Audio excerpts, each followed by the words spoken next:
Om Namo Narayana and welcome back. We're working our way through the Maha Upanishad. This is part 5 we're on today, and yeah, this is a long one. And lots of videos, and I still have like part 6 to get to. One reason I do this though is because this is really rich in ideas, and while I'm reading it, I'm thinking about it. And sometimes I get a little, not overwhelmed, but I need to process what I've read. And so I just figure I'll pause it here, we'll do another video. I'd rather keep it short versus just plowing through, and you need time to process. You do. You need to let it sink in. That's my theory. Anyways. Also, my voice just needs a break. We're starting today with verse 117. So that she may not subject you again to the sufferings of birth, etc. The sea of the spirit shines forth in oneself with its splendid inner vibrations. With certitude, meditate inwardly, that is homogeneous and infinite. The power of the spirit in the sea of the spirit is a slightly agitated state of the latter. Like a wave in the sea, that pure power shines forth there, just as the wind automatically blows in the sky.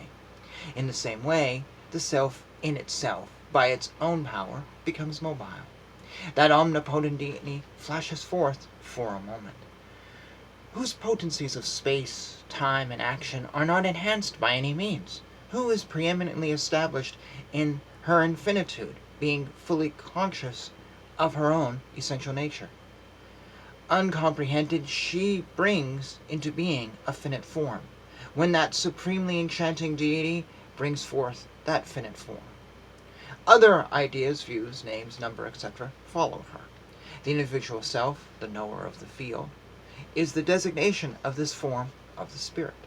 It is the basis of space, time, and activity, and its forms are rooted in manifold mental constructions. He, the knower of the field, generating latent impressions, again assumes the form of egoism. The tainted egoism as determiner is called intellect, which, imagining forms, becomes the base for the mind. With its profuse imaginings, the mind slowly is transmuted into sense organs. The wise deem the body with its hands and feet nothing but the senses. Thus indeed in stages descends the jiva, bound by the cords of imaginings and impressions, and encompassed by a multitude of sufferings. The potent spirit, thus degenerating into dense egoism, passes voluntarily into bondage as a silkworm in its cocoon, and like a lion in chains becomes totally dependent, finding itself within a net of its own imaginings and nothing more. Sometimes it operates as mind, sometimes as intellect, sometimes as cognition, sometimes as pure action. Sometimes it is egoism, and sometimes it is held to be what is thought. Sometimes it is called prakriti, and sometimes it is held to be maya. Sometimes it is designated a flaw, and sometimes referred to as an action. Sometimes it is proclaimed as bondage, and sometimes accounted the eightfold case. Sometimes it is said to be avidya, and sometimes it is identified with desire. Bearing within itself, as it seeds the fig tree, this entire empirical sphere that fashions the cords of cravings, the jiva is verily a tree sans fruit. O Brahman, like an elephant stuck in the morass, is the mind consumed in the flames of worries, crushed by the python of rage, attached to the waves of the sea of lust, and obvious of its own grand progenitor, the spirit. Rescue it. Thus are the jivas, the living beings, the phases of the spirit, and established through bringing the empirical sphere into being. Their forms, like lakhs and crores, have been assigned by the Brahman. Numberless jivas were born in the past and even now are being brought forth on all sides. Others also will be born like multitudes of water drops from a waterfall. Some of them are in their first birth. Others have already had more than 100 births. Yet others have already had countless births. Some will have 2 or more births besides. Some are born as subhuman and superhuman beings, gifted with music and knowledge, some as mighty reptiles.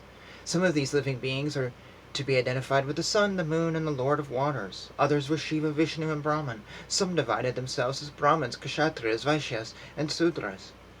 Others with grass, herbs, trees, with their fruits, roots, and winged insects. Jivas are also to be identified with trees, like the Kandava, the Chambira, the Samatala, and Tamala, and with the mounts like Mahendra, Malaya, Saha, Mandra, and Meru, and with the seas of salt water, milk, ghee, and sugarcane juice, and with the vast quarters and fast-running rivers. Some of these sport high above the earth, some descend, and again fly upwards. Hit ceaselessly by death as though they are balls hit by the hands, these Jivas are ceaselessly struck down by death as balls are by the hand. Having undergone thousands of births, again, some unwise ones, despite a degree of discrimination, fall into the turmoils of worldly life.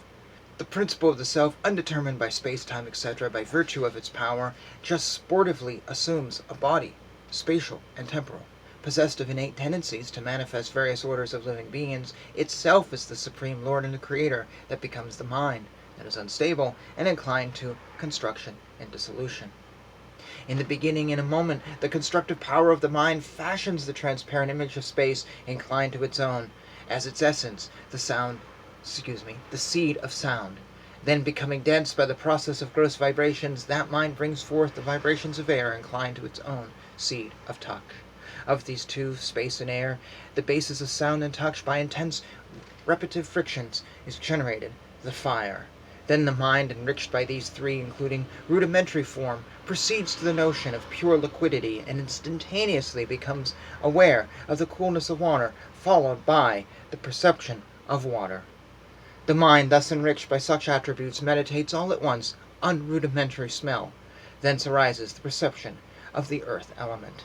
Next, this body, encompassed by the rudimentary elements, discards its subtleness, beholding the sky, a flash, like a spark of fire.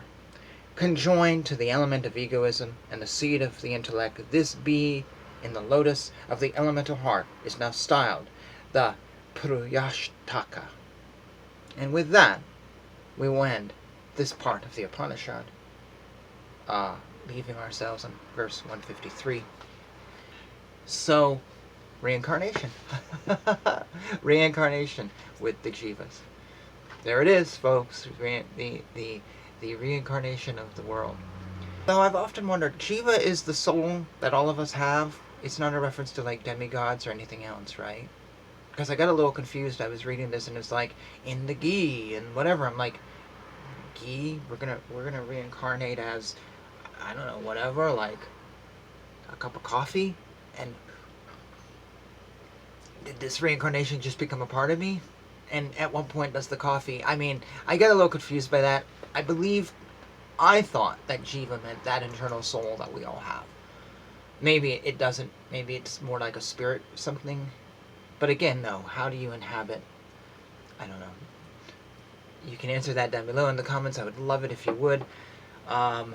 Lots here. I read a lot more than I intended to because the ideas were kind of just flowing into this pattern. Would love to hear your thoughts and your comments, and please don't hesitate, or if you need something more private on email me, please. Yeah, we'll finish up part 5 in the next video, and then go to the concluding section. And thank you for watching, as always. Hare Krishna, Krishna Krishna, Hare Hare, Hare Rama, Rama Rama, Hare Hare.